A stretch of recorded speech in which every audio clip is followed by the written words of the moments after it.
Welcome, welcome, welcome to another episode of Ask Infinity. I am Jordan Lindo, your host, and today's Infinity is, how do you pronounce your name? Alexi. Alexi. I like that name, Alexi. Today's Infinity is Alexi. So, Alexi, tell us a little bit about who you are, what you're up to creatively in the world, what you're here on the planet to do. And then we're going to get into a very juicy conversation around sexuality following that. So the floor is yours. So my name is Alexi Helliger, and I am a philosopher, an artist, and a technologist. So my main vocations would lie within those three domains. For philosophy, it really revolves around questions of meaning and how do we make meaning out of our lives and apply those meanings to our ethical and everyday actions to make our lives better for ourselves and for other people in our community. As an artist, I do a lot of graphic arts, mostly on the computer. I've done it since I was very young, and it's a great creative expression outlet for me. And then as a technologist, that's what I do for work. And I help companies work with technology more effectively, building infrastructure and managing technology solutions in the organization once they're in place. So I come, to this podcast with some, things I want to share with the community about consciousness, spirituality, and sexuality. So that's kind of like where Jordan and I intersected. So that's okay. So I got some very juicy questions to ask because you just said a whole lot there. And what I'm really curious to know is, what was your journey into self-awareness? So I know that's a very broad story. So what I really want you to kind of zone in on is, can you remember the moment or moments where you transitioned from being unconscious and then being conscious and feeling that transition? Do you remember that moment? Yeah, so it happened for me when I was about 2.5, maybe 3 years old. And what happened was that one day, kind of the lights turned on, I woke up, and actually I was having kind of a difficult day because I have severe allergies. And so when my first awareness was basically not being able to breathe all that well and trying to, to deal with the allergies I was having. And I was also like, it's in the Caribbean, it's hot. I remember I was getting bitten by ants and I was running out of the room to see my mom and to complain about, the fact that I was, not feeling well with the allergies and with the ants. And so, so that was kind of like when the lights turned on, and then the story kind of unfolds from there. Having been raised in a religious family, that was a big part of my formative experiences, going to church, reading the Bible with my family, and kind of thinking about, what it means to be a Christian. And so I guess that is kind of like what started me along this exploration of spirituality, just being born in a very conservative, very religious family background. From there, having an interest in science that kind of developed organically, science and technology, kind of bringing together the kind of like empirical science with the more ontological or meaningful aspects of spirituality and Christianity. I find that that's kind of like the thing that I do, most often. So yeah, I don't know if that answered all your questions, but that's definitely, it definitely did. And I just want to know, when do you feel like when did that curiosity to know start budding, or did you always have that? Because to me, consciousness, science, religion, these are all areas of understanding and wisdom and knowledge. Yeah. Right. And so for you to intersect on all three of those is very powerful. So Yeah. is that something that has always been innate, or was there a journey into that? It was organic, I feel, in the sense that I didn't really plan anything. It was just, as interest would arise, I would, kind of delve deeply into it. So I would think the most, aside from the kind of like Christianity stuff, I started branching out into philosophy. So I started reading certain philosophers and ones that were most interested in consciousness and human consciousness and how that was developing. So that was philosophers like Teilhard de Chardin were very big. Douglas Hofstadter, in his book Gödel, Escher, Bach, was really pivotal in kind of piquing my interest in technology and kind of like more of a mathematical framework for thinking about philosophy and the nature of meaning. And then I went on to I got a degree in philosophy and mathematics at Florida State University. And that was a really big step in kind of like developing my awareness as a philosopher. So consciousness for me is really about general awareness, which is very broad and not particularly specific, and attention, which is when you turn the spotlight of your awareness on particular objects. And so self-consciousness is turning that spotlight of attention onto yourself and kind of like analyzing, where you are as a living being in a civilization, in a culture, in the world, and what does that mean? And what can you do to derive more happiness for yourself and to serve your community? So that's kind of like how it kind of unfolded for me, but very organically, no plan. I don't feel like you can actually plan out the path. You have to kind of like open yourself up to the world and be very trusting and be guided by sometimes voices that are your own, but also might not be your own. It's a very personal journey. Wow, incredible. Okay, so I'm curious, because usually, and maybe this is just my interpretation, but usually people are either in the religious camp or they're in the philosophy camp. Mhm. So what do you feel each of these bring in terms of value to your understanding? Is Uh-huh. one more important than the other, or is there a space where they come together and that's Right. where? Yeah, so spirituality, which is what I think religions are trying to kind of like bring us closer to, is the awareness of yourself being unified with all that exists.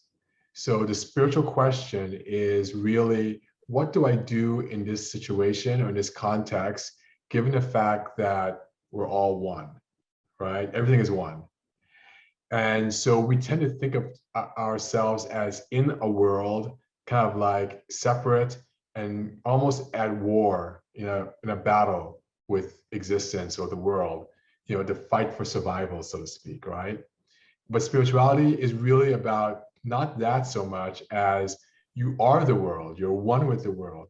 And how does that change your behavior or your perspective or how you're going to react and interact with the world? So that's a spiritual question. Consciousness, as we said, is awareness and attention. And what you're paying attention to is the idea and the understanding that you're one with everything. So, as far as science is concerned, science is really about taking the world into parts and kind of looking at the data and kind of like looking at measurements and information about parts of the world. So there might be a difference of approach with the spiritual, which is looking at the world as a totality, and the scientific, which is looking at the world in its parts. And then how do those parts fit together and work together? Religions, on the other hand, are not necessarily spiritual or scientific. Religions are really about franchises. So a franchise is really about a way that you can go into a community and extract money from it reliably.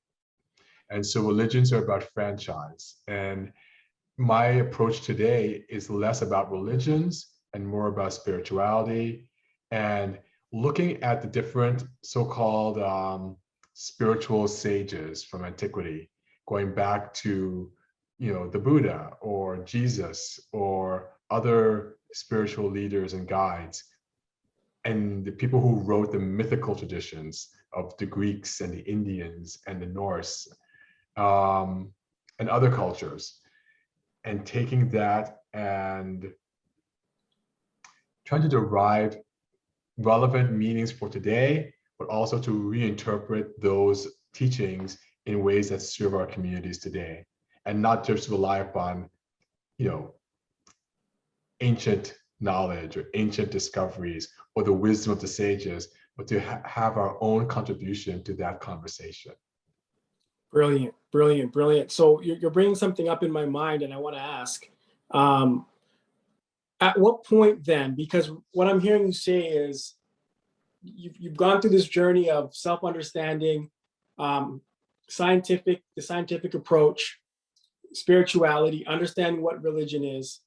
So the next question I have is, at what point do you, or maybe you don't, but at what point do you take what you have and share it? Do you feel that there is a need to share this information, or is it more about embodying it? What do you do when you become aware of self and you realize and you become self-realized? What do you do with that?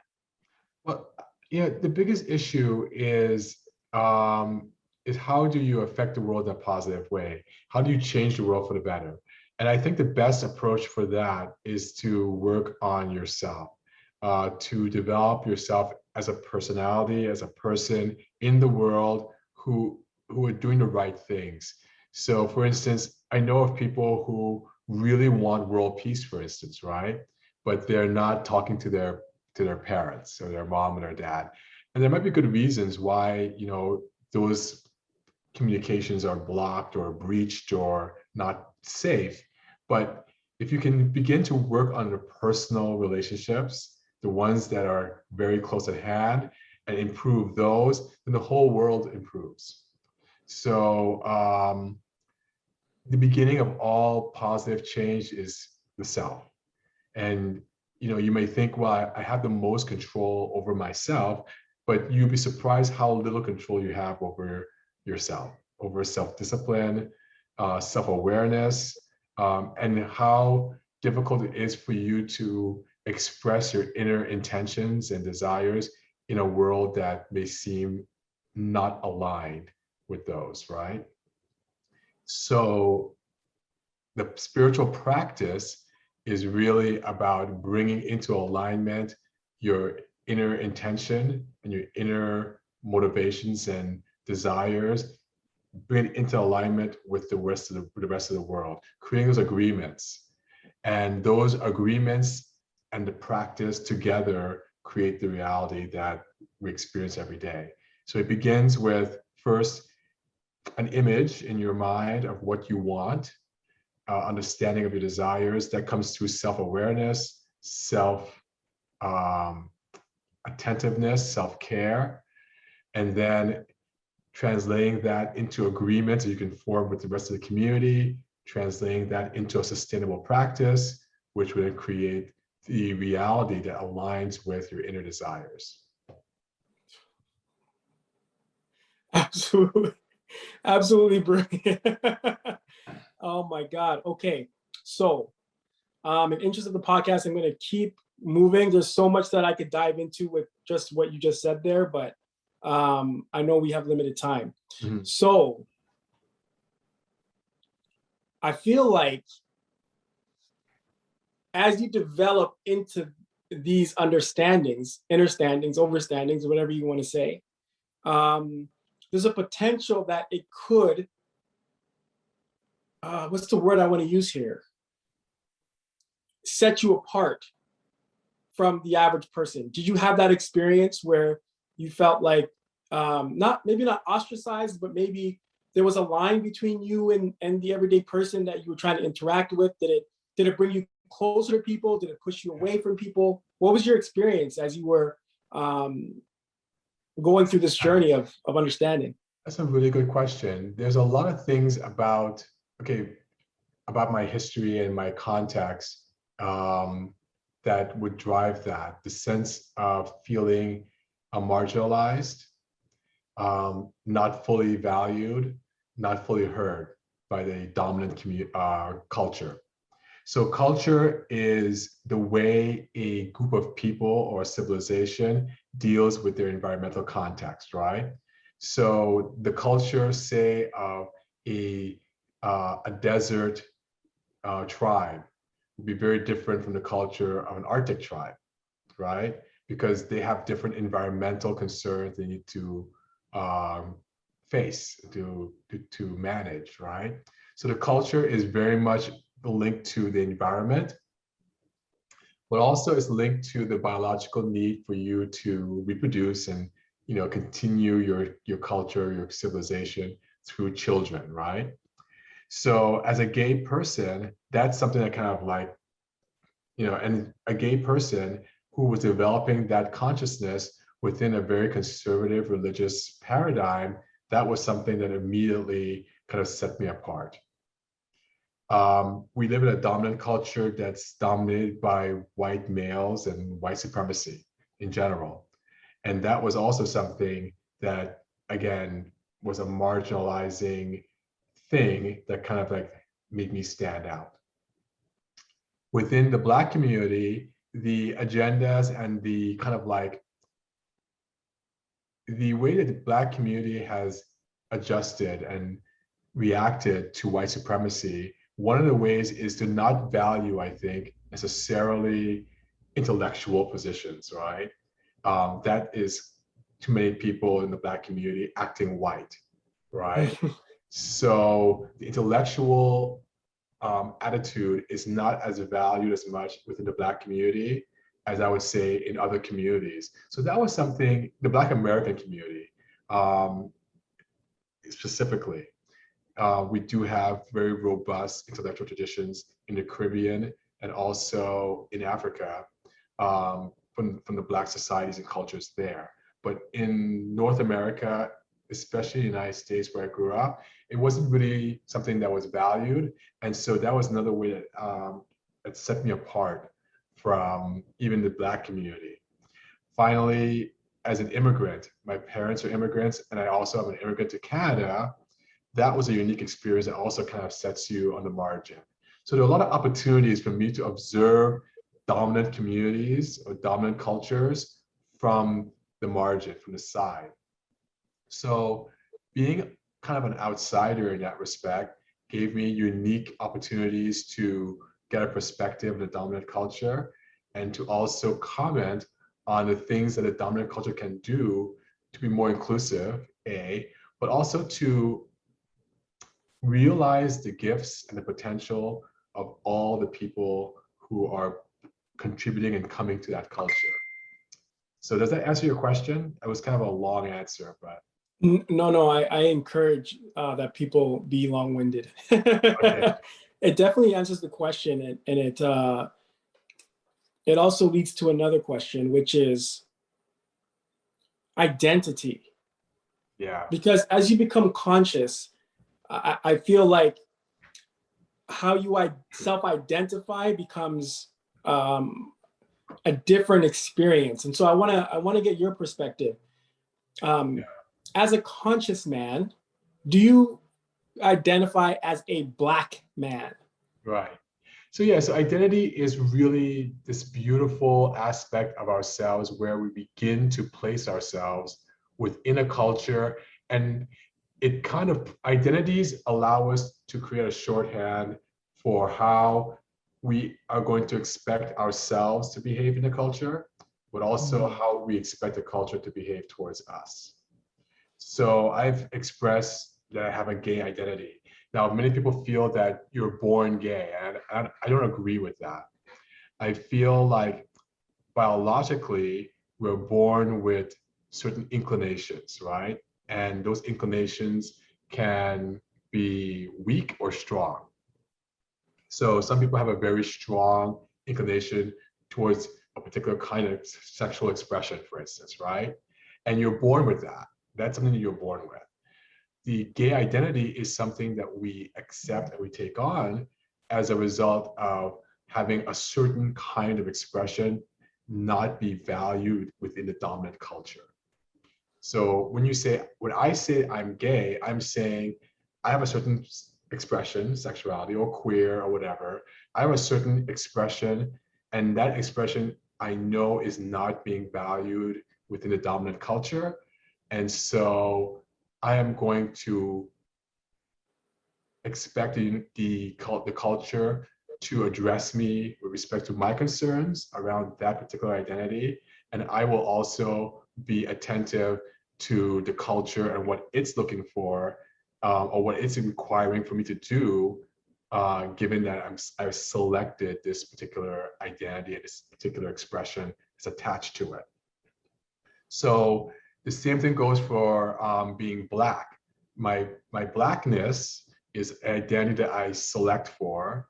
For instance, Barack Obama, who is probably the most famous living Black person on earth right now, I would think, he's half white. His mother is white, right? So why do we just look at him as a Black person when half of his biological makeup is white, plus he was raised by his white mother's parents. So not only is he half white, but he's culturally white. He wasn't raised by his African father. He was not raised in a Black family, right? So culturally and genetically, he's pretty European Caucasian, what we call white. But yet he has selected a Black identity, and he has conducted his life in such a way that he's married a Black woman. His children are identified as being Black, and he's taken on all of the liabilities of being an identified Black person within the community. And I think he has done a great job with that, right? He has accomplished a lot with that, through his identity in that respect. But the identity is something that he selected, that is not necessarily imposed upon him by his genetic makeup or his cultural background, right? Same thing goes, for instance, a person who is Black identified but may pass for white. Some mixed race people actually look more white than they do Black, but yet they may choose a Black identity because that is something that they feel more connected to. In their awareness and in their attentions, they want to express the challenges of being a Black identified person in the culture, and so they select that identity. So gay, Black, even immigrant are very similar. These are things that we choose, and then we accept the identity as a way to interface and create a dialogue with the dominant culture. So in the case of the immigrant accepts the immigrant identity in order to have a conversation with the native cultures. A gay person chooses the gay identity in order to have a certain kind of conversation with a dominant heterosexist culture. And a Black person chooses a Black identity in order to have a conversation with a white supremacist culture. If it wasn't for the white supremacy, the heterosexism, or for nativism, which is where you say native people are superior to immigrant people, those identities wouldn't be required. Does that make sense? That makes perfect sense. I've never heard it actually articulated that way. And when I put that up against my experience, it's like very enlightening. It's very illuminating is the word I'm looking for. And so, okay, my question then is this: do you need to be conscious to make these choices, or do people make these choices unconsciously? Yeah. Well, the unconscious is like this gray zone where, concepts and ideas are hidden from our awareness, right? Or our attention. They're there in our awareness, I believe, where the unconscious is in the awareness, but we're not paying attention to it. Maybe for reasons that it feels more protected for us not to pay attention. We can just overlook these things. It may be difficult for us to see these things, but they're still operating and they're still within, to a certain degree, the awareness.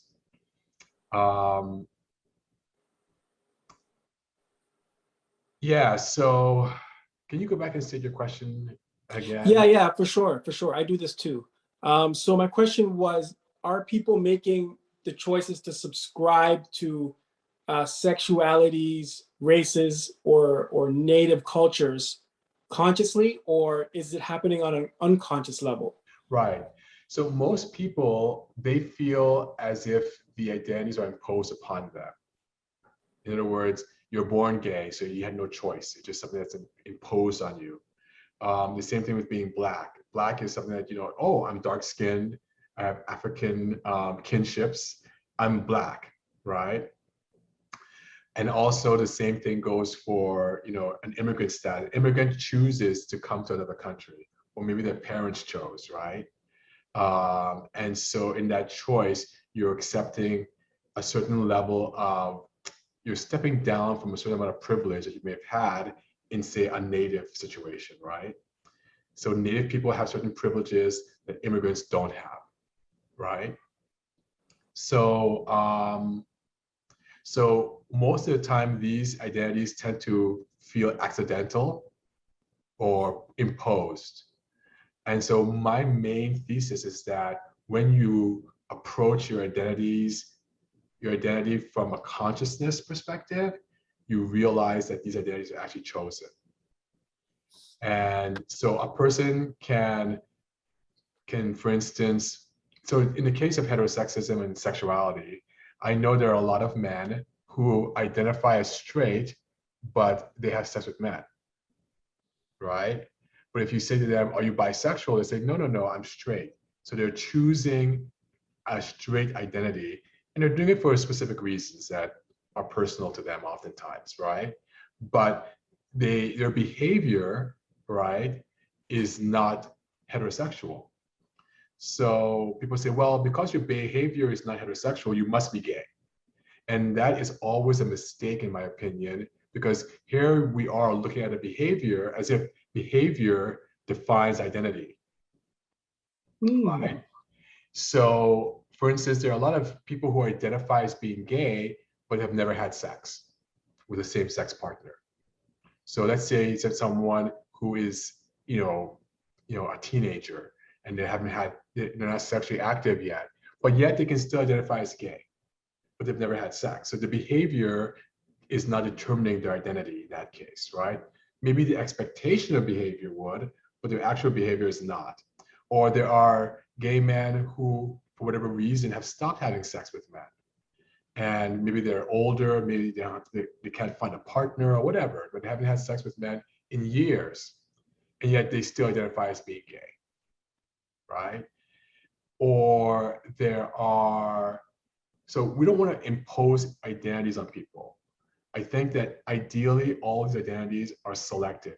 In the case of the Black identity, there's this woman, Rachel Dolezal, who has a complete, genetically she's white, apparently. She has a white parents, but yet here she is, she is in relationships with Black men, she has Black children, and she identifies as being Black, right?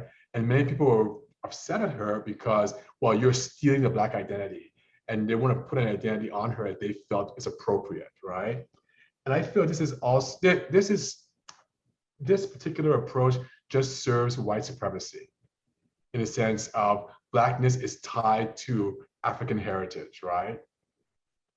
And I feel that the Black experience, the resistance to white supremacy, which Rachel Dolezal was engaged in. She was engaged in that resistance more than many Black identified people, right?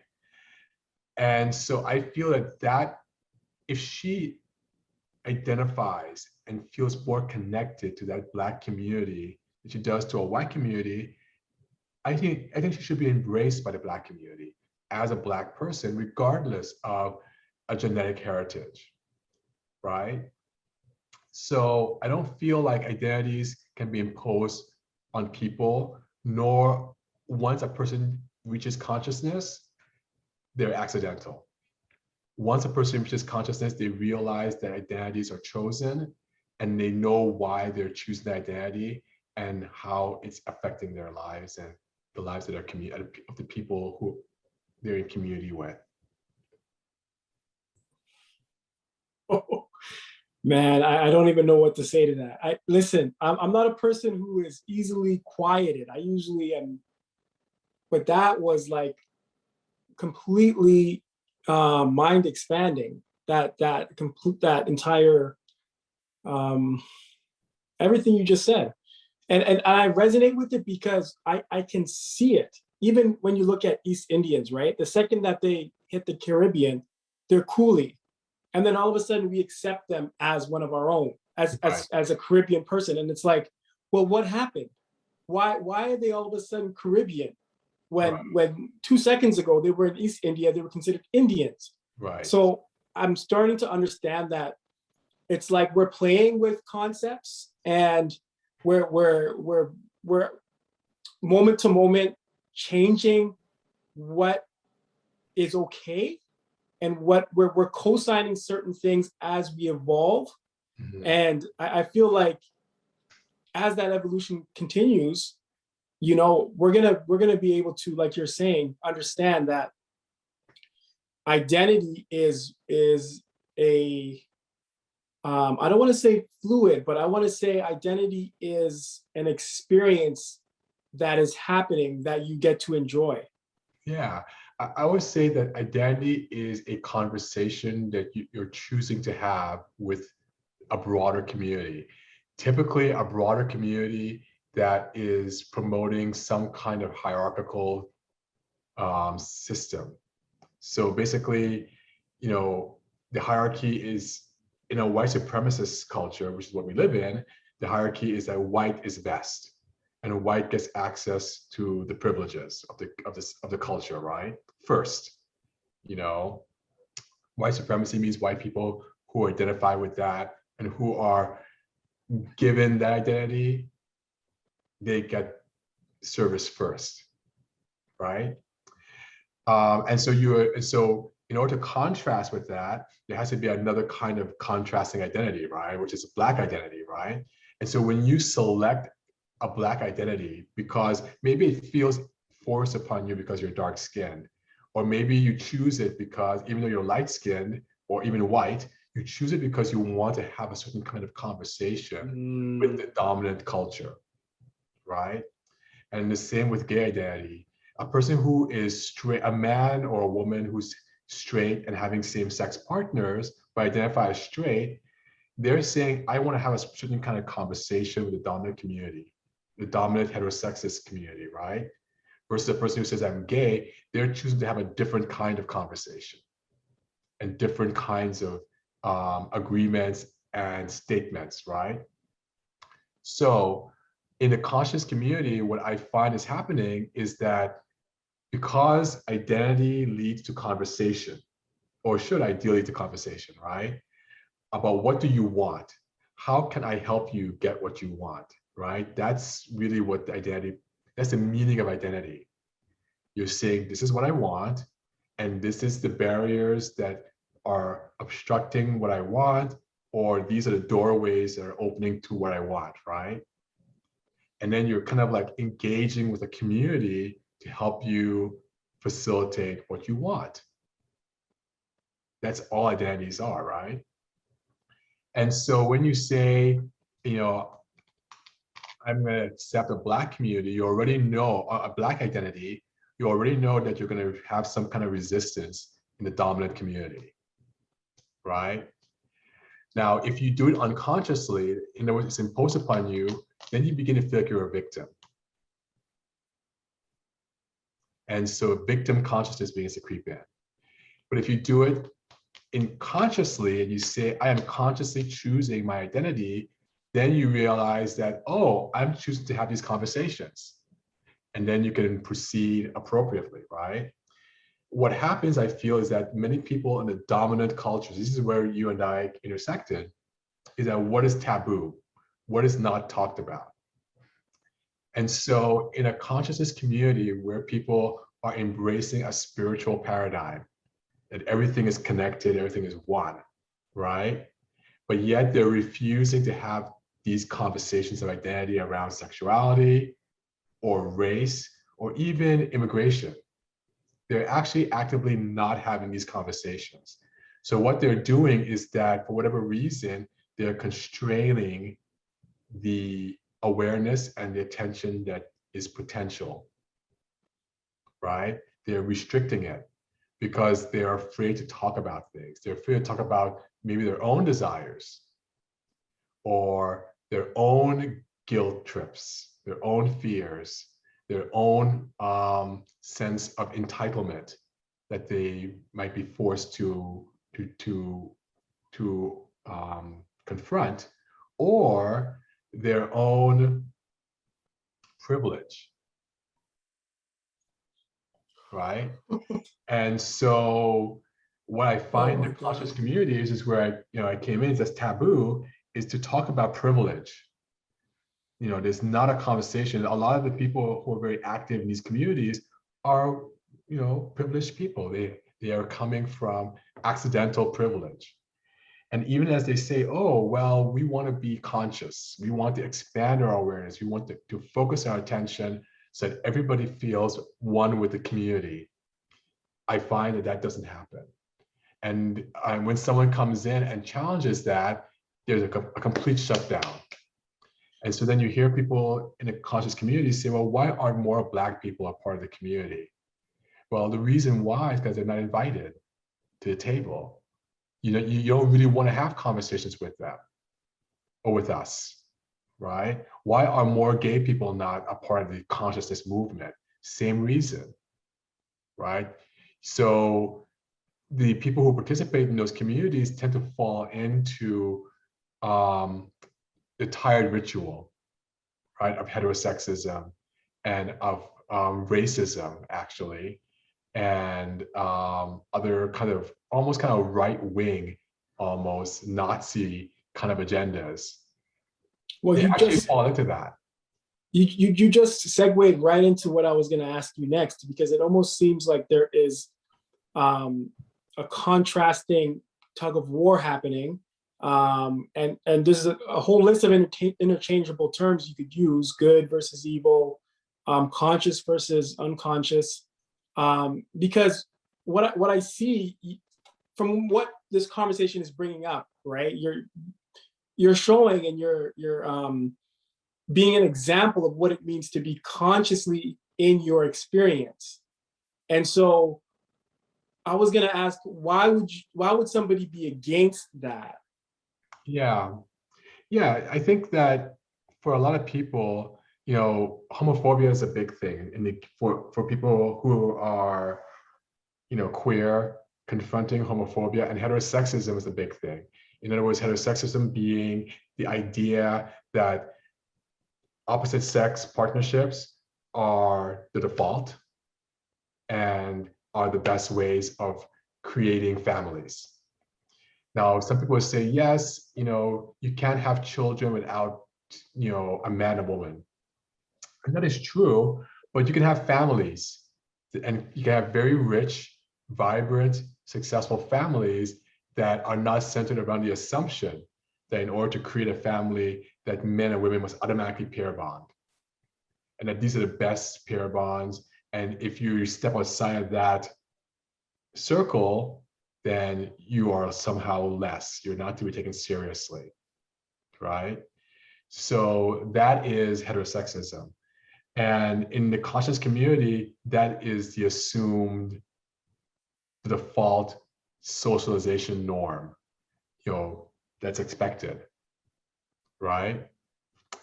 And when someone comes into this circle and says, well, there's more to sexuality, there's more to romance and relationship than just what you're doing, they're not heard. There are different ways of approaching even the idea of consent, right? Between that's difference between a man and a woman and two men or two women, right? So there might be a different consent language around sexuality, in a queer setting, right, than necessarily in a heterosexual setting, right? Okay, still something remains, because when I think, and maybe, and thank you for helping me like understand this from an alternative perspective, because from my view, right, I'm thinking of life as a buffet. Why wouldn't we want as many expressions of life as Mhm, humanly possible? mhm, So to me, it doesn't, it's not a threat for people to express in different ways, mhm. as long as there's no imposing on how I choose to express. Right. So you don't want So violence for sure, right? That's not what violence is always a mistake, I think. You know, mhm. um, but sometimes you have to, you know, there's a whole idea of the pacifism that has to be addressed, but violence in general is always a mistake.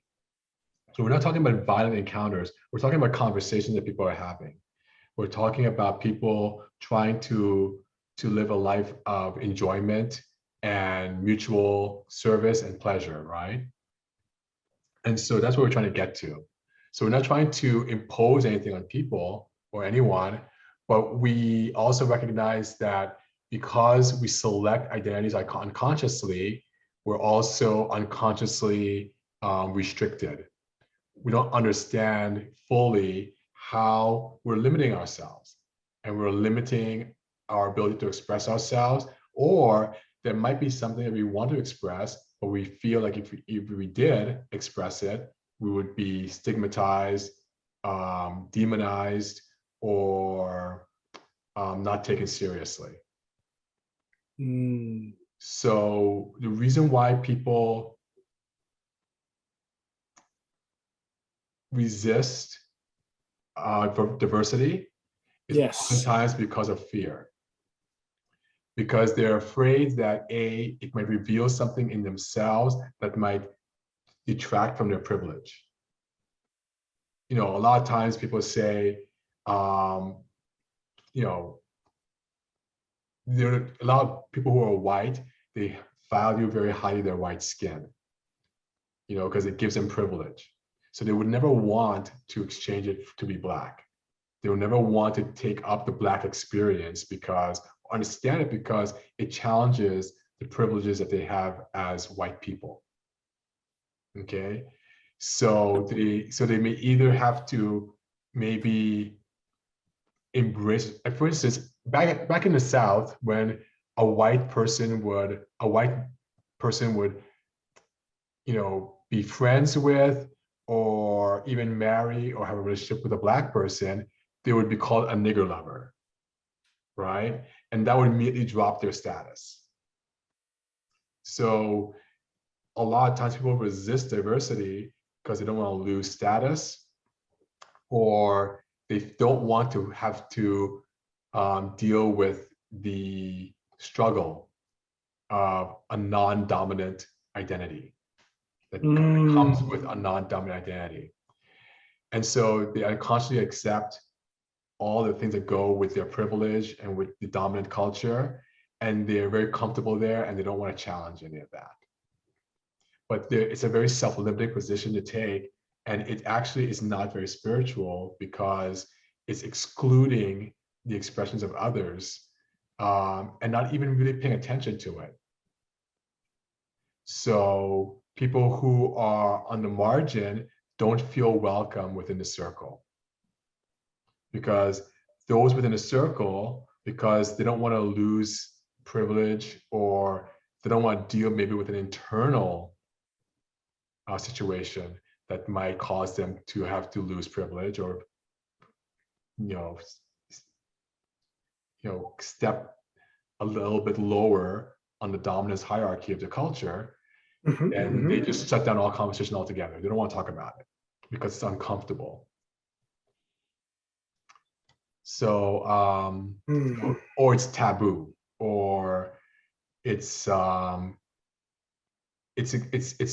explosive because emotions can come into play that are uncontrolled and undesired, right?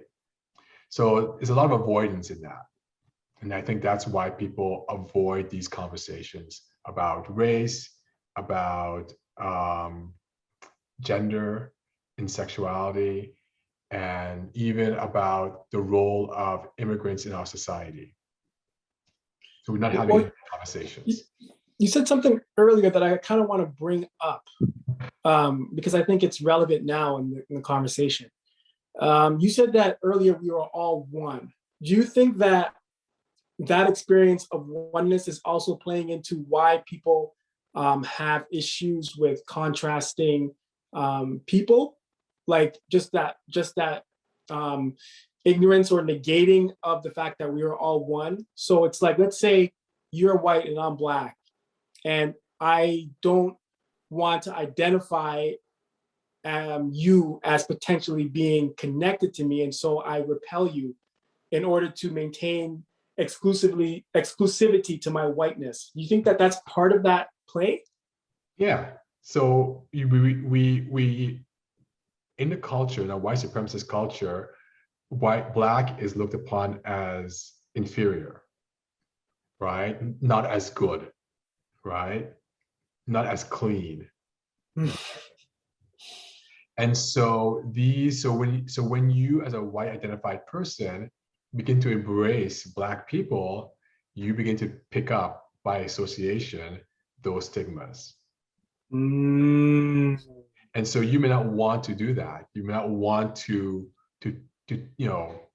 face that. And so you will begin to resist having those conversations about your privilege, about the fact that you don't want to accept stigma. You don't want to be an ally. You want to just basically do things that are going to promote your status in the community, right? And for some people, that's their choice of what they want to do. But other people are saying, oh no, I really want to be an ally, but they're not. So, for people who are quite okay with white supremacy, that's one thing. For people who say, I'm not okay with it and I want to change it, but yet they don't do anything meaningful to engage with the people who are facing those particular struggles. In other words, they're not being anti-racist per se. Okay, real quick, what's one thing that somebody can do on a individual level that could potentially fight that narrative? Right. So if you're a white person, for instance, what could you do? Yeah. One thing you can do is that you can sincerely open yourself up to engaging the Black community in conversation, to say, tell me a bit more about your experience, not tell them what their experience is or should be, but actually actively listen and open yourself up to the conversation with other Black people. If you don't know any Black people at all, that's part of the problem, right? Oh, I don't know any Black people. Oh, really? Why not? So challenge yourself more to really open up those conversations, right? The other thing is to actively be anti-racist, in the sense of become aware of how white supremacy is systematized within the culture, and then take political action and social action to reverse those systemic issues, right? So that's the race part. For LGBT issues, according to our best studies, most people fall within a spectrum of sexual expression. Like some people are like 100% heterosexual, but that's a small minority. Some people are 100% homosexual. That's a small minority. Most people are in a range in between, a normal range in between. So given that, the assumption should be, oh, I have a diversity of sexual experiences potential to me, rather than just one. And so how do I explore that? How do I come into more awareness and connection with that? Some people say, I don't want to be connected to that because that's gay, and I don't want that. I don't want to be gay, right? But I think that, and then when people express themselves to them in that way, they shut down and say, well, I'm not gay. Why is this person expressing themselves that way to me? I'm just going to put that person outside the circle. And this is not the inclusiveness or the unity consciousness, I think, that we're trying to reach in the conscious community. And I don't think we can solve major problems in our civilization if we can't solve problems around our sexuality. So if we can't solve these issues, because they ground a lot of other traumas and stigmas in our civilization. And if we can't address the sexual issues, and the taboo issues around that, then I don't think we're going to be able to successfully solve any of the other pressing issues that we are facing as a civilization. So those have to be included in the solution set that we go forward with as a civilization. Okay, brilliant, brilliant. I need to end the podcast shortly because we don't have much time left. I have one final question for you, and I'm super excited to ask you because of just the level of depth that I can sense. And this is the question. I'm going to ask it in multiple ways, and you can answer one or a combination of the questions. Okay. Okay. So, what is infinity? How do you experience infinity? What does infinity look like? What does infinity feel like? How do you experience infinity? Those are 5 questions. I don't think I have them all, but let's go with the first one. What is infinity? Yes. So infinity is actually a mental construct. So infinity only exists in the imagination. Now, that's not to say that it is not important. I think that the most important aspect of consciousness is the imagination, the ability to abstract away from a present moment and to see something that is beyond what is in your experience, your immediate sensorium experience. So imagination is very important and is key to many, many things that we do as human beings. However, infinity does not exist outside of the imagination. There's no such thing as an infinite cup or infinite bread or infinite water. So things in the real world, the world of interaction and sharing and expression, comes in limited amounts. Okay. So what is infinity? Infinity is a mental construct. It's really about counting. And the best mathematicians have framed and analyzed infinity in terms of countable sets, right? And so I have a set of things that I can always add one more to, and I can never stop. If I have this number of things, I can always think to add another one, right? That all happens in the imagination. It doesn't happen in the real world. So infinity is a mental construct, particularly around counting things, countable sets. So that's the first question. What's your second question? Well, that's all we have the time for, and you've answered it. That's what I was looking to get from you. So thank you. I just want to really quickly say thank you for blessing my podcast. Alexi, it's been real. I think this might be the top 2 at least favorite podcast of mine right now. So thank you for that. I'll let you have the last word and then we'll get out of here. Okay, Jordan, thank you so much for having me on your podcast. I hope that I was able to share some things with your audience that, start them thinking. And we really, I think it's important for us to step out of the idea that identities are imposed upon us, that actually when we become more conscious, we're actually choosing the identities, and that those identities should lead to more conversations.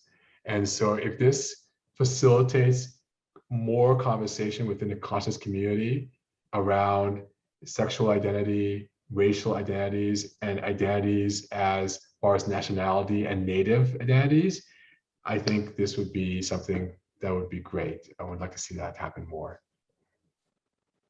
With that said, thank you.